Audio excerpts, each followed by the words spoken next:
Hey guys, what's up? It's Dusty here, back with another crypto video, and today we're going to be talking about a variety of different cryptos, and I think this is going to be a very interesting video. You can also win yourself $50 worth of crypto because we give that away every single video that we do on the channel.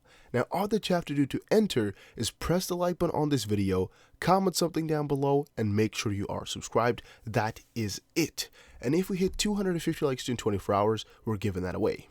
Also, guys, make sure you check out my second channel called Dusty Finance. I've not posted in a little while, but I'm going to get back into there and post a lot of really cool videos. So make sure you go ahead and subscribe to that one right now. So guys, I want to start this video off by actually taking a little bit of a look back at what has happened over the last week, because it's been a really insane week.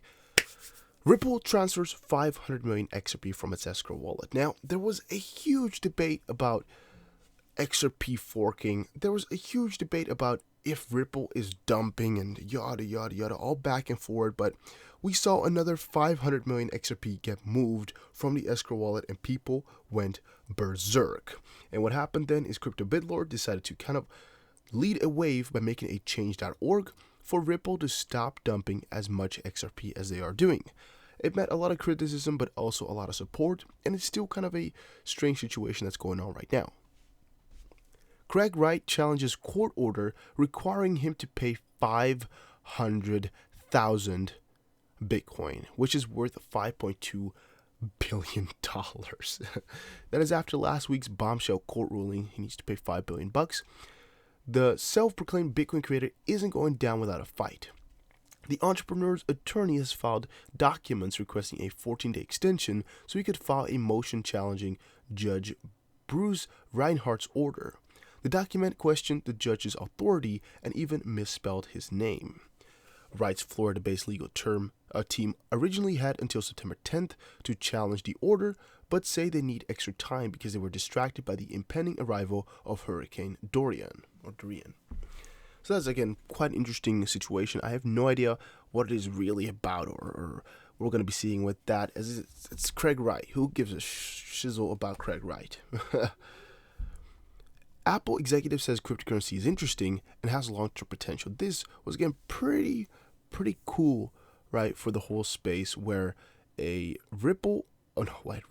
Apple employee, Jennifer Bailey, who was the vice president of Apple Pay, actually went on to CNN to state that they're watching cryptocurrency right here. We're watching cryptocurrency. We think it's interesting. We think it has long-term potential. And again, there's kind of a doubt about what exactly this, as to why they wanted to say this or what direction they're going to be pulling this towards, because she left it an answer that can still be determined in multiple ways. Later on, if Apple really wants to, they can really put it in like, yeah, well, we're interested, but it's not, how we expect it to be, or yeah, we were watching it, but yeah, that's it, or we think it's interesting but very bad, that type of stuff. They didn't really say like, oh yeah, we're looking into it, we're going to be creating our own crypto or anything like that.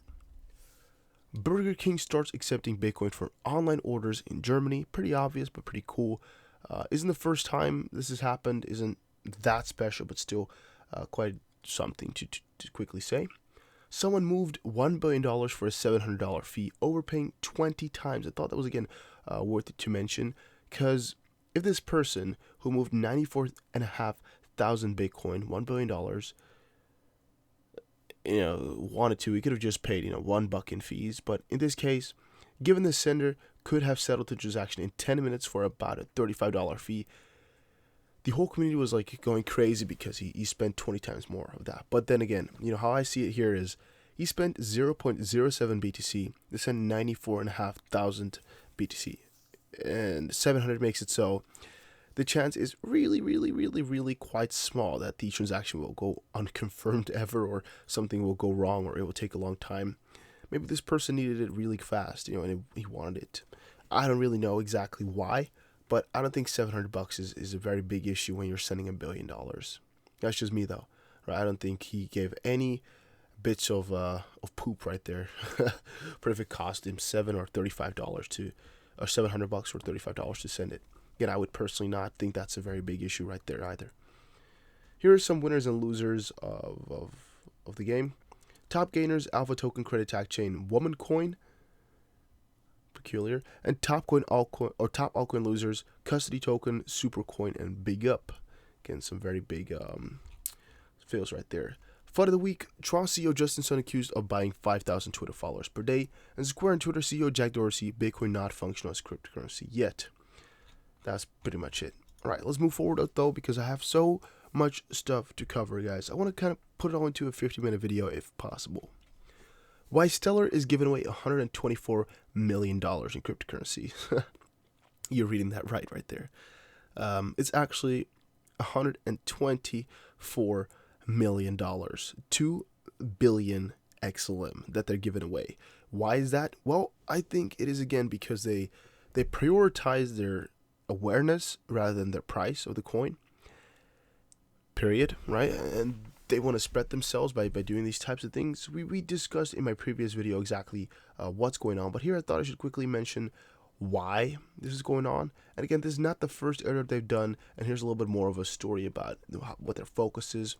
Our focus is global financial inclusion using blockchain and other technologies, focusing on the unbanked. And so from our standpoint, what this kind of thing does as an airdrop is it actually brings more attention to the ability for technologies like this to be able to effectuate nicely, cleanly, and efficiently cross-border transactions to help the unbanked and others out there in the world. That was a very, very long sentence. You know, when you you can only write one sentence to describe a whole story, you write it like this. Damn, that's a very long sentence, but very nice one indeed. It's kind of vague though exactly what is and what is not allowed. I'm noticing for XLM and for XRP, there's still a lot of debates about that going on. That's kind of what they're saying right here. Keybase role in equation. Keybase is, again, who's doing the airdrop, who's kind of the main catalyst of this whole idea. And if you're a partner there, so like you made an account, I believe is all you need to do. I don't completely know though. I think you just need to go on there, join, make an account, and I think, yeah, that's all you need to do to get the money, I believe. You just get money every day, every month. I don't know. We read it before. It's in these articles, but again, I'm most likely not even gonna sign up. And if I do, yeah, we'll figure it out. I mean, if it's every day or every month, I don't care. It's free money anyways, right? Stellar Development Foundation and Keybase jointly launched $120 million airdrop. Yeah, it's pretty cool. It's pretty interesting, pretty crazy. It's pretty insane still, guys. Really, really crazy. VeChain. Tremendous fall continues. Price hovers around 0.0037. I thought I should quickly mention this because VeChain price deals with the bear for the second day in a row. Intraday trading reflects no indication of recovery on the price chart. This was 2 days ago, and then yesterday I saw this.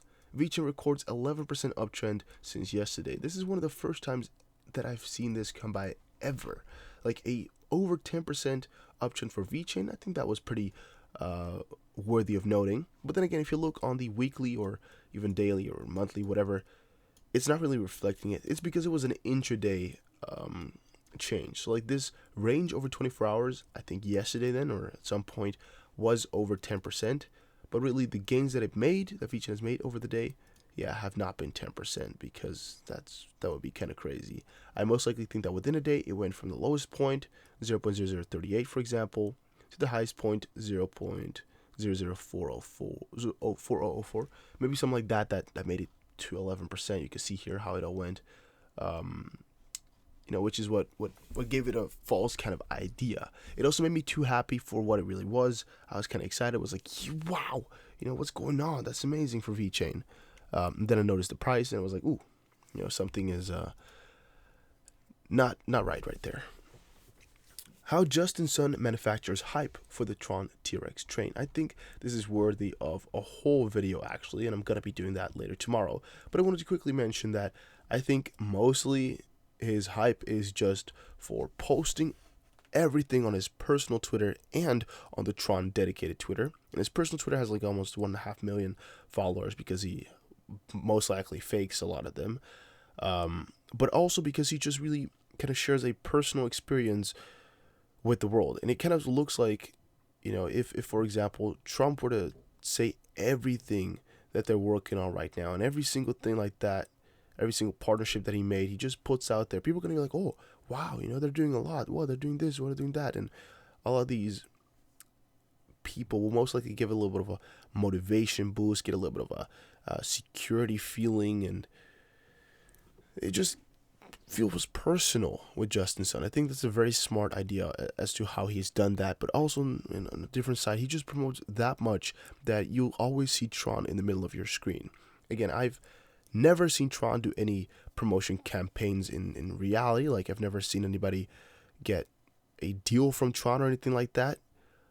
But on a side note, if you just look at the amount of tweets that get published and the amount of reach that Tron normally has, is just insane. Maybe they just sponsor all their posts on Twitter with like $70,000 a day. I don't know, because that reach is insane. Everybody talks about it. Everybody knows about it. Justin Sun has gotten so many controversies before. He's just a really big icon out there, you know, and it's just really crazy to kind of understand or to think about even how they do that hyping.